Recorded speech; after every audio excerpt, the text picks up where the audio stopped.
So when Federal Reserve Chair Jerome Powell speaks, Wall Street really tends to pay close attention. He was speaking in Chicago today, and Powell said the Trump tariffs are larger than anticipated, and so is the likely economic fallout, which could likely include inflation. NBC5's JC Navarrete is here with Powell's remarks here in Chicago. JC? Hey there, Stephen. Yeah, he did so while quoting Ferris Bueller, a moment of levity in what, of course, was otherwise a very serious conversation about the state of our economy. And while we continue to look at tariffs as a global economy issue, one suburban Chicago toy company shows us these tariffs have a real local impact.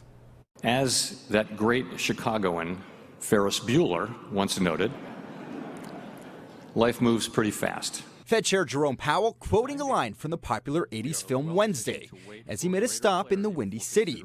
Powell says the U.S. economy remains solid.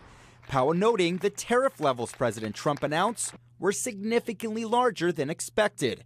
As a result, the Fed anticipates keeping interest rates steady for now as they wait and see how things develop. Tariffs are highly likely to generate at least a temporary rise in inflation. The inflationary effects could also be more persistent. It took us 40 years to build an overseas supply chain, and in 7 days it completely stopped. Rick Woldenberg is now at the helm of Learning Resources, headquartered in Vernon Hills. The fourth-generation toy maker now grappling on how to pivot his business, giving his biggest manufacturer is China. The products that we have wouldn't exist if there were no China. Learning Resources spent 2 months negotiating with Chinese manufacturers to account for that initial 20% tariff. At 145% now, it's not only a backbreaker, but enough to cripple the business. These products exist because at the prices we sell them at, there's a market. If you double the price, it's economic suicide. In 2024, Learning Resources spent $2.3 million on duties and tariffs. At their current rate, that bill would be closer to $100 million.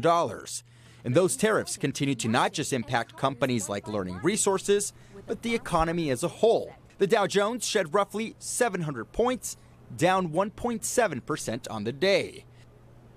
And of course, it is worth noting that while markets do fluctuate, Woldenberg fears that mom and pop shops may not survive this. Again, Powell reiterating the Fed will wait to see the impact of these tariffs before deciding what to do with interest rates, adding he expects Trump's tariffs to generate higher inflation and slower economic growth. Stephen? It's hard to ignore that $100 million in tariffs that company might be paying. JC, thank you very much.